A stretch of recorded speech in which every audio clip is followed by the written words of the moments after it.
Oke, perkenalkan nama saya Bagas Prasetyo, saya dari kelas 12.5, absen 7. Di sini saya mendapatkan tugas dari pembelajaran sejarah wajib, yaitu tentang menjelaskan pertempuran di Ambarawa. Saksikan terus, nanti saya akan memberikan penjelasannya di video selanjutnya.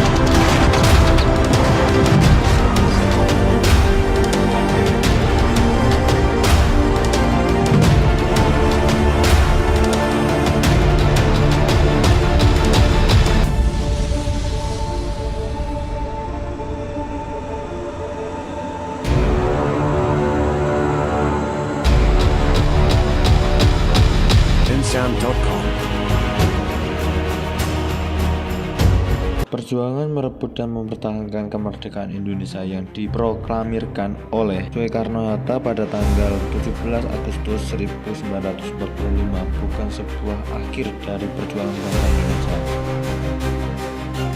Namun proklamasi merupakan perjuangan awal melahirkan euforia semangat para perjuangan untuk mempertahankan kemerdekaan dari ancaman para penjajah, yang mana melahirkan berbagai peristiwa heroik para pejuang Indonesia di berbagai wilayah. Salah satu peristiwa heroik yang menandai perjuangan bangsa Indonesia dalam mempertahankan kemerdekaan Indonesia, pertempuran Ambarawa. Pertempuran Palagang Ambarawa, yang dimana wilayah Ambarawa pada tanggal 12 hingga 15 Desember tahun 1945.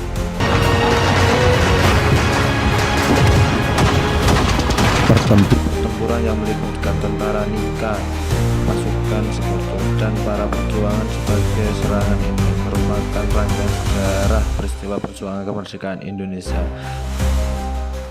Seiring kalahnya Jepang dari sekutu dalam Perang Dunia Kedua,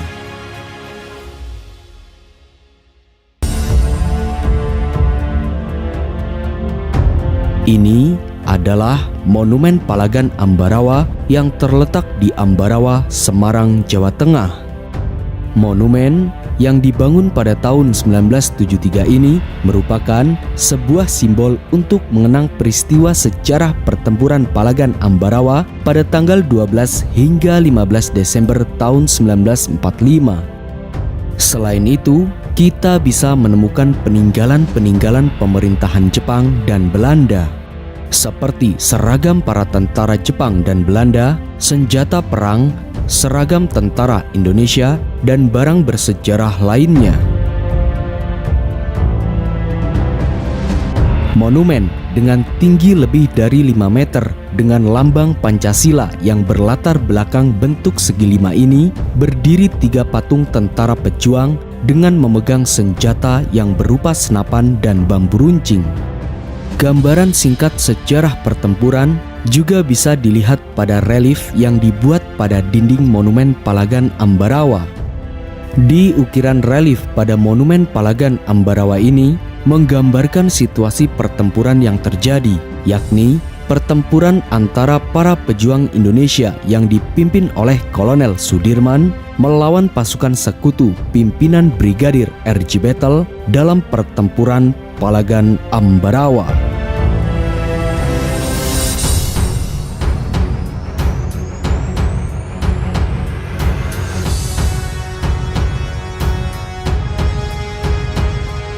Kemerdekaan Indonesia yang masih seumur jagung pada tahun 1945 menuai berbagai tantangan yang sangat luar biasa akibat Perang Dunia Kedua. Para pejuang di berbagai wilayah harus berjuang mempertahankan kemerdekaan Indonesia dari ancaman para penjajah yang ingin menguasai kembali bumi pertiwi.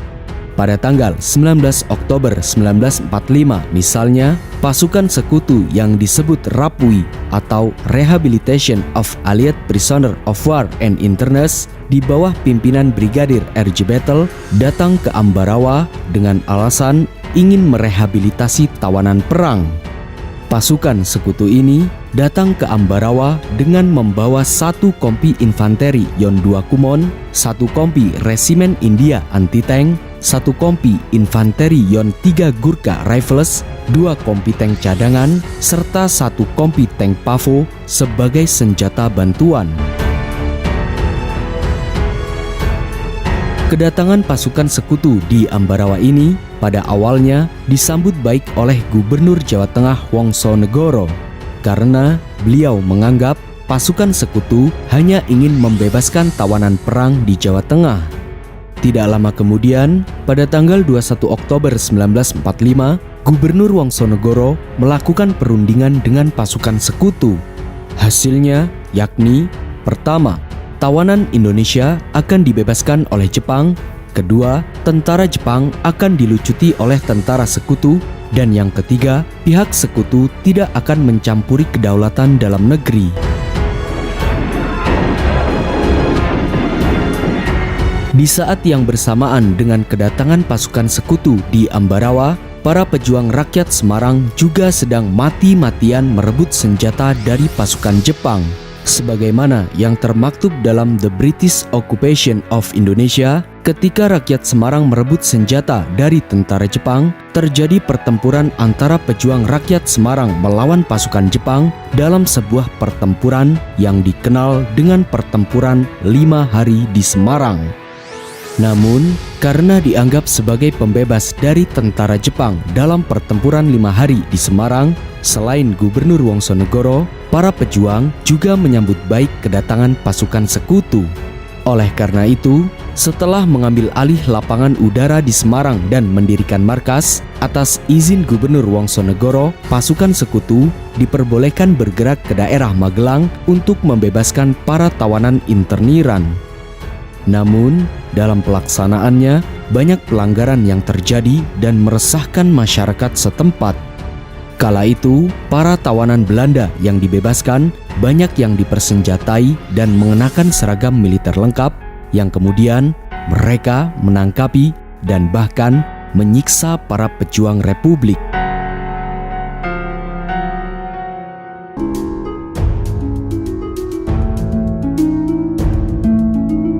Sejak kedatangan pasukan sekutu di Ambarawa dengan dalih ingin membebaskan para interniran, kota Ambarawa menjadi tidak kondusif. Masyarakat yang masih larut dalam euforia kemerdekaan merasa kedaulatan Indonesia sedang terancam akibat ulah para pasukan sekutu. Kala itu, hanya ada 2 pilihan bagi para pejuang, merdeka atau mati. Pasukan sekutu yang diboncengi Nika mengetahui bahwa kekuatan mereka masih jauh dari para pejuang Republik. Akhirnya, pasukan sekutu mempersenjatai para bekas tawanan Belanda yang telah dibebaskan. Dengan mempersenjatai para interniran dan ditambah lagi pasukan sekutu dari Magelang, gabungan pasukan sekutu telah mempersiapkan pasukannya dengan baik untuk melawan para pejuang. Sementara itu, di pihak Republik, untuk menggempur serdadu-serdadu sekutu di Ambarawa, pada tanggal 11 Desember 1945, Kolonel Sudirman mengadakan rapat dengan komandan TKR di wilayah Ambarawa dan daerah-daerah lain di Jawa Tengah, serta para pimpinan laskar. Sebagaimana yang termaktub dalam Panglima Besar Sudirman menyebut bahwa Kolonel Sudirman membuat rencana untuk melancarkan serangan secara serentak. Rencana itu disetujui oleh komandan-komandan yang lain di Ambarawa dan sekitarnya. Dengan begitu, pihak Republik telah mempersiapkan sekitar 2.000 hingga 3.000 lebih pasukan yang terdiri dari puluhan batalion dan resimen, serta laskar-laskar rakyat yang dipersenjatai dengan sekitar 5.000 pucuk senjata untuk menggempur pasukan sekutu di Ambarawa. Nama-nama besar seperti Ahmad Yani, Soeharto, hingga Gatot Subroto juga turut berperan dalam serangan Ambarawa melawan pasukan sekutu. Kala itu, Kolonel Sudirman mempersiapkan strategi menggempur untuk pasukan sekutu secara serentak dengan menggunakan strategi taktik supit urang, yang mana Taktik Supit Urang ini menjapit pasukan sekutu dari dua arah dan dibiarkan lolos dalam satu lubang jarum. Akhirnya, setelah merancang strategi yang telah dipersiapkan, pada tanggal 12 Desember 1945, tepat pukul 4.30 waktu Indonesia Barat dini hari, pasukan Republik yang terdiri dari laskar-laskar dan para pejuang daerah melancarkan serangan ke Ambarawa secara serentak.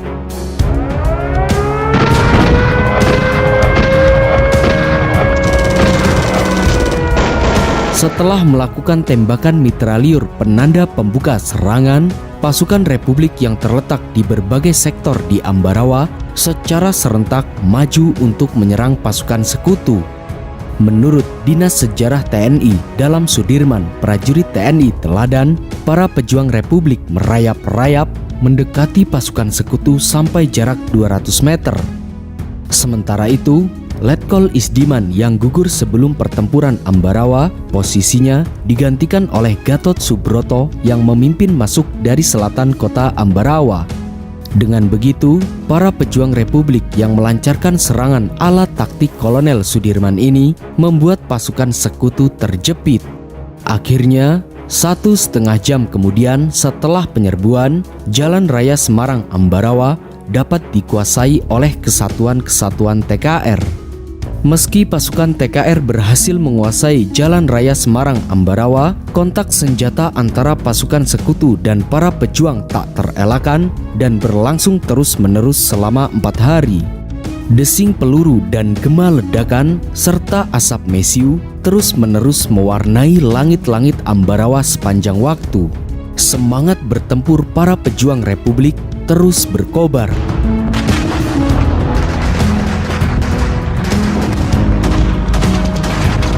Selama 4 hari menggempur pasukan sekutu, para pejuang dari berbagai daerah di Jawa Tengah seperti Magelang, Boyolali, Salatiga, Kudus, Purwokerto hingga Yogyakarta datang silih berganti membantu serta menjepit pasukan sekutu ala taktik Kolonel Sudirman. Bahkan, kehadiran sosok Panglima Divisi Diponegoro Kolonel Sudirman ini menambah semangat para pejuang dalam melawan pasukan sekutu dengan segala keterbatasan senjata yang dimiliki. Namun, selama pertempuran berlangsung, banyak korban yang berjatuhan dari kedua belah pihak, baik dari pihak sekutu maupun dari pihak Republik. Menurut Ignatius Slamet Riyadi dalam Dari Mengusir Ken Peitai Sampai Menumpas RMS mengatakan bahwa pertempuran Ambarawa sangat mengerikan. Setiap jengkal tanah dipertahankan secara mati-matian oleh kedua belah pihak. Pertempuran Ambarawa benar-benar bisa disebut sebagai total war atau peperangan secara total.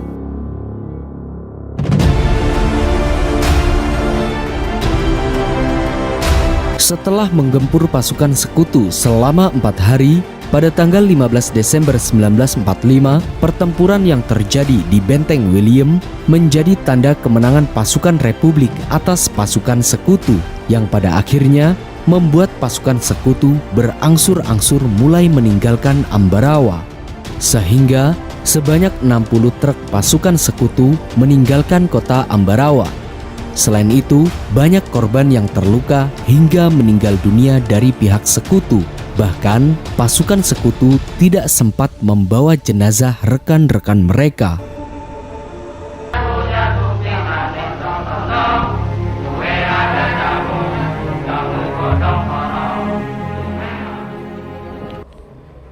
Seiring berjalannya waktu, setelah perjuangan Republik berhasil mengusir pasukan sekutu dari Ambarawa, Kemenangan para pejuang atas pasukan sekutu disambut gembira oleh rakyat Indonesia. Taktik Supit Urang yang digunakan taktik Supit Urang yang digunakan oleh Kolonel Sudirman berhasil membuat pasukan sekutu kabur dan membuat nama Sudirman menjadi besar dalam perang Ambarawa. Namun di sisi lain, korban yang berjatuhan dari pihak Republik lebih besar daripada korban dari pihak sekutu sebagaimana yang telah disampaikan dari lama. Masa yang gugur dalam pertempuran Ambarawa ini mencapai 2.000 orang, sementara dari pihak sekutu meninggal kurang lebih sementara dari pihak sekutu meninggal kurang lebih sebanyak 100 orang.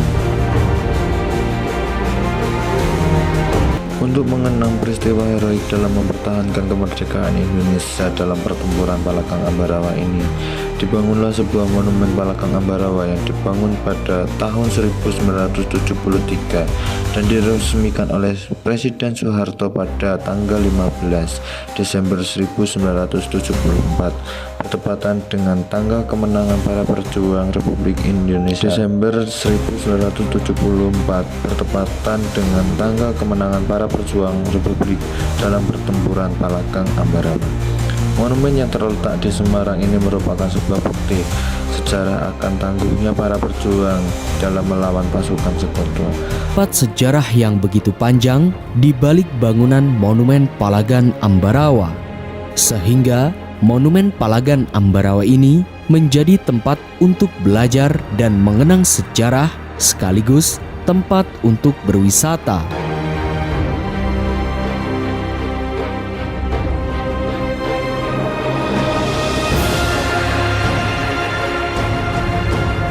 Menilik dari sebuah peristiwa sejarah yang terjadi pada masa silam merupakan sebuah tanda bahwa rakyat Indonesia memang benar-benar ingin merdeka dan tidak ingin kembali hidup dalam alam penjajahan.